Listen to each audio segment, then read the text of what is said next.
Hello. Okay, so I am now 160. And you're thinking, you was 159, now you're 160. What happened? Life, that's what happened.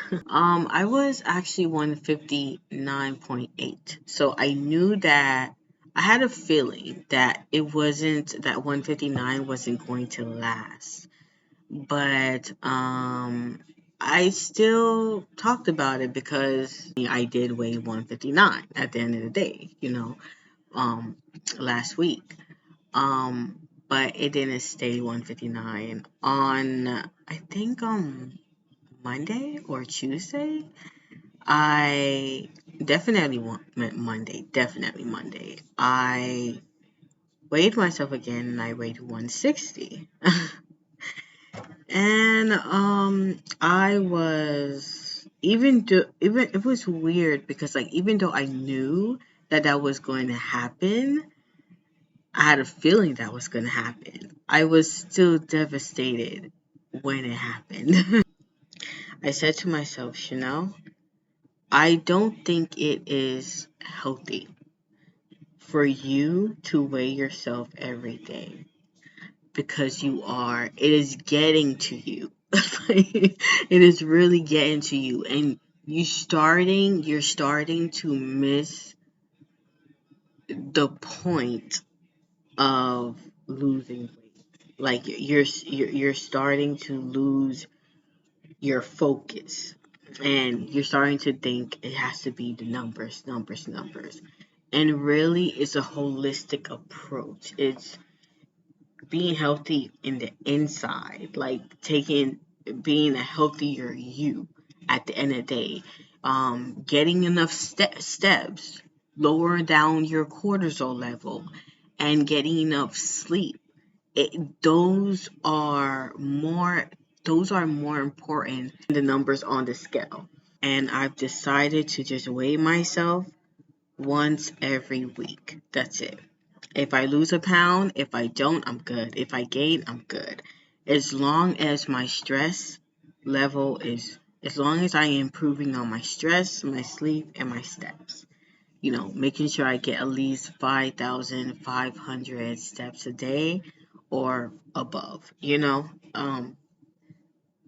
more the better. No, the more the merrier, you know what I mean? Most of the time, I don't hit my 5,000 steps, and that was like I missed the 5,000 step for 2 days. But every other day, I hit 5,500 or more, up to 2,000, I mean, up to 12,000 steps. So I'm okay. I'm okay. And my stress level is very consistent. Usually, my stress will be up and down, side to side. It looks like a stock market. But now my stress is like evened out than I usually will have it as. And my sleep, girl, I was doing very well, but with my sleep, I was on point.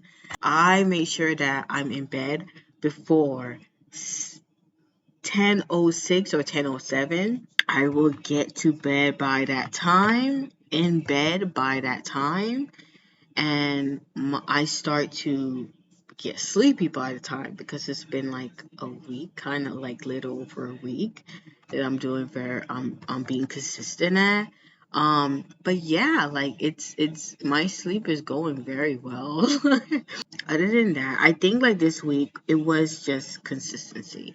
It was I had a consistent sleep, step, and diet. It was very consistent. I did not consume any type of processed and sugary foods. I had a chance. I had an option.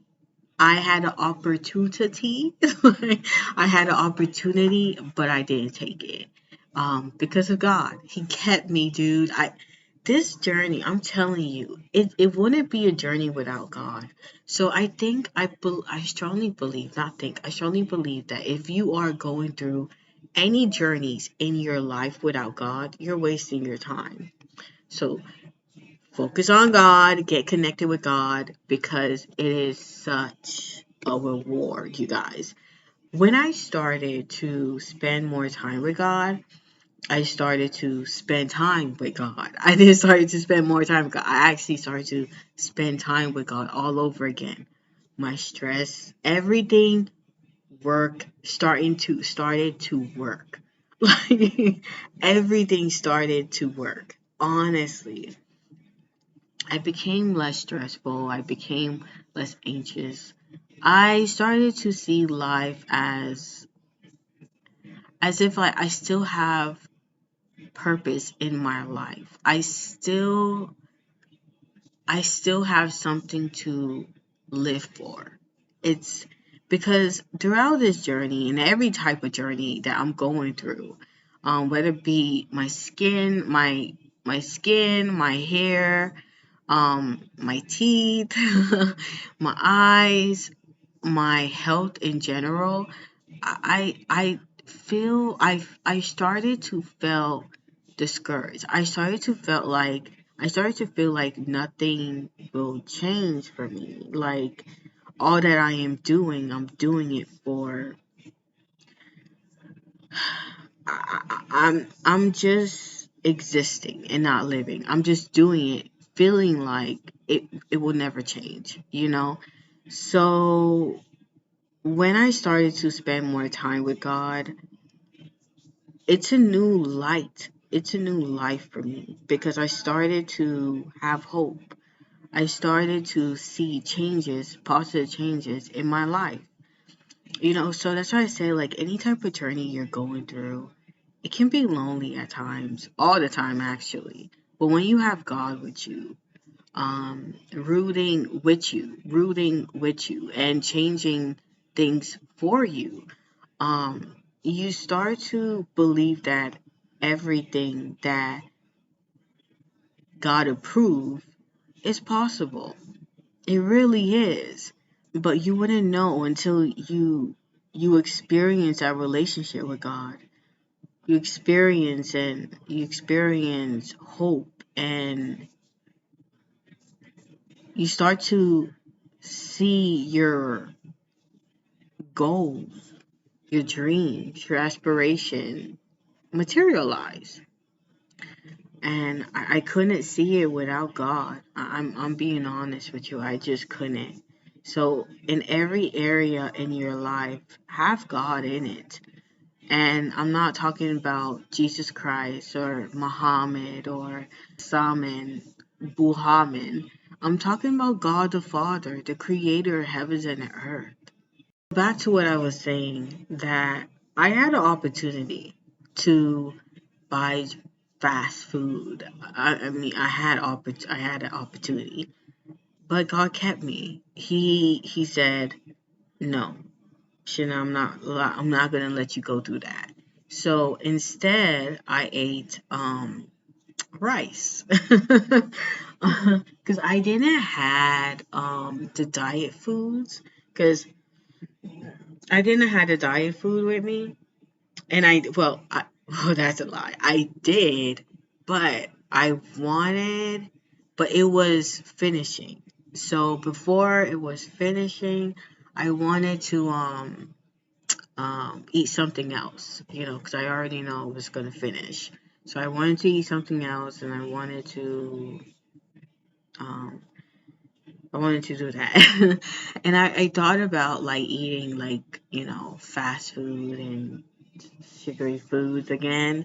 I was like, hey, you know what? I can now eat it, because I was thinking to myself, I can now eat it because I don't have food, and the food that I do have, it's just not enough, you know? But I was about to eat, like, buy fast food and sugary foods and justify it by saying, I don't have my diet food. But no, God kept me. He was like, no, the next best option, is rice. Rice with fish. That's what I was eating the past 2 days, was just rice and fish, honestly. 2 or 3 days. I don't recall. But yeah, than that, I think everything I'm doing is good. And I can pretty much tell because of how my hair grows. Usually my hair takes about it grows a quarter every month. Usually my hair will grow a quarter every month. But ever since I started to take care of myself, reducing my stress, making sure I get enough sleep, making sure I try to get at least 5,500 steps a day. Um, uh, I started to see that my hair is growing half an inch a month, which is good. It's a great improvement. So I know that the things I am doing is working. It's really working because I can actually see the growth of my hair. If your hair is growing slower than half an inch a month, something is wrong with your diet. You have to either consume collagen or biotin or consume more fats in your diet. Either way, it's an indication that something is wrong and you shouldn't be okay with it. You shouldn't normalize that, normalize having slower hair growth. So, yeah. But other than that, everything is going well. So, I'll see you in the next one. Bye.